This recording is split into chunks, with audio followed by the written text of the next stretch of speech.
ખેડૂતો માટે બમણી તાકાતથી લડવાની ખાતરી આપનાર રાજુ કરપડાએ આમ આદમી પાર્ટીને ટાટા બાય બાય કરી દીધું છે।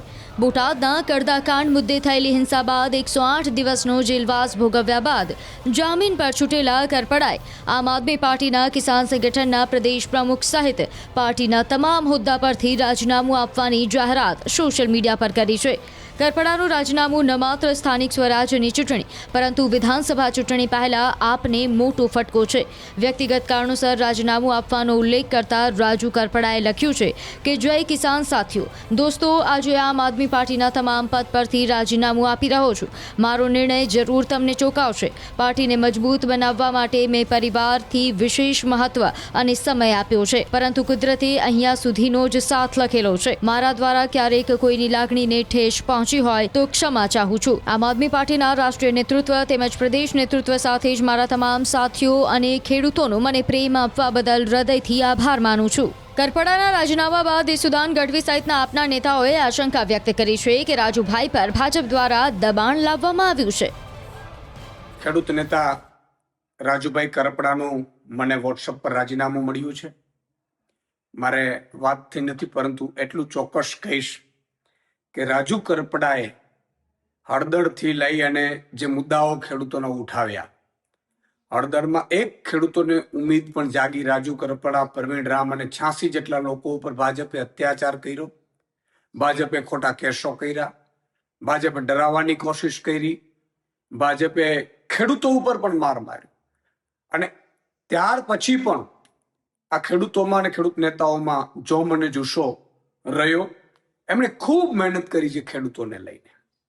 કઈ મજબૂરી હશે એ હજી મારે જાણી નથી શકાયું, પરંતુ એટલું ચોક્કસ કહીશ કે એમણે ખેડૂતો માટે અને ખેડૂતો માટે વ્યવસ્થિત ભાવ મળે, ભાજપ જે અત્યાચાર કરે છે, ભાજપ જે લૂંટ ચલાવે છે, એપીએમસીમાં લૂંટ ચલાવે છે, એને લઈને એમણે ખૂબ આંદોલનો કર્યા, મહેનત કરી અને એટલે ખેડૂતો અને આમ આદમી પાર્ટી હંમેશા રાજુભાઈને ખૂબ સમર્થન પણ રહ્યું, ખેડૂતોનું પણ સમર્થન રહ્યું।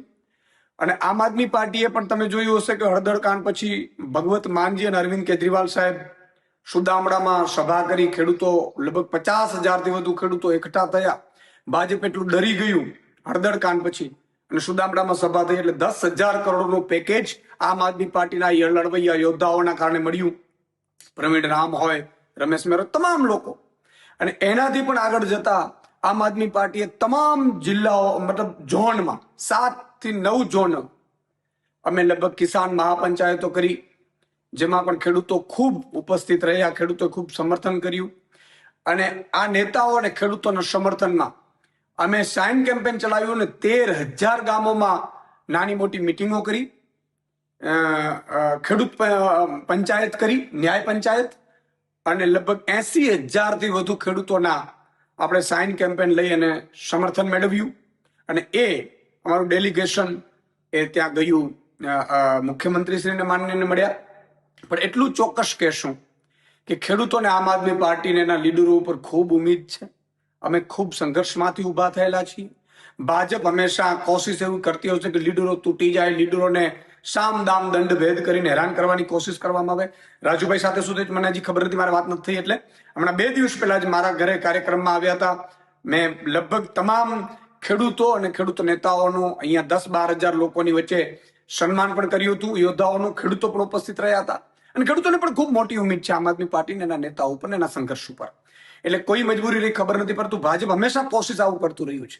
તમે જો આ પહેલા પણ કેટલાય નેતાઓ જોઈન્ટ થયા, પણ ભાજપ કોઈ ના કોઈ રીતે એને તોડવાની કોશિશ કરે, એને ડેમેજ કરવાની કોશિશ કરે, એને હેરાન કરવાની કોશિશ કરે।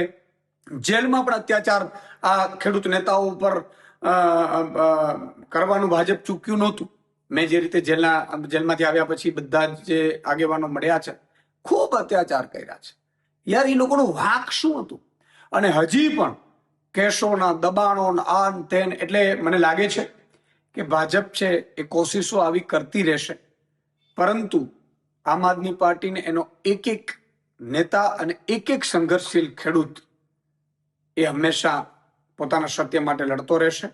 રાજુભાઈ સાથે મારી વાત થઈ નથી, પરંતુ એટલું ચોક્કસ કહીશ કે મજબૂત નેતા છે, ખૂબ મહેનત કરી છે, સંઘર્ષ કર્યો છે અને લોકો માટે લડ્યા છે। હું વ્યક્તિગત રીતે ખૂબ દુઃખી છું, કારણ કે હળદર મુકામે મેં અને રાજુભાઈ બંનેએ ગુજરાતના ખેડૂતો માટે એક મજબૂત લડાઈ લડી, ગુજરાતના ખેડૂતો માટે એક મજબૂત અવાજ ઉઠાવવાનો અમે બંનેએ પ્રયત્ન કર્યો અને ત્યારબાદ આ ગુજરાતના ખેડૂતોની લડાઈને તોડી નાખવા માટે, ગુજરાતના ખેડૂતોની આ ક્રાંતિને પૂરી કરી દેવા માટે ગુજરાતની આ ભાજપ સરકારે મને અને રાજુભાઈને અને બીજા અન્ય નિર્દોષ ખેડૂતોને ષડયંત્ર કરી અને 108 દિવસ સુધી અમને જેલમાં ગોંધી રાખ્યા, ખોટી રીતે અમને જેલમાં નાખ્યા.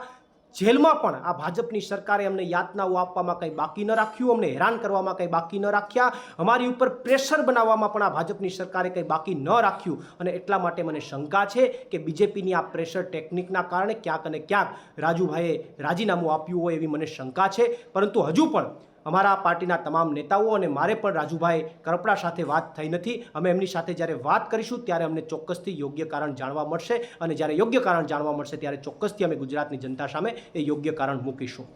હું જ્યાં સુધી રાજુભાઈને ઓળખું છું ત્યાં સુધી એ ખેડૂતોના મજબૂત નેતા છે.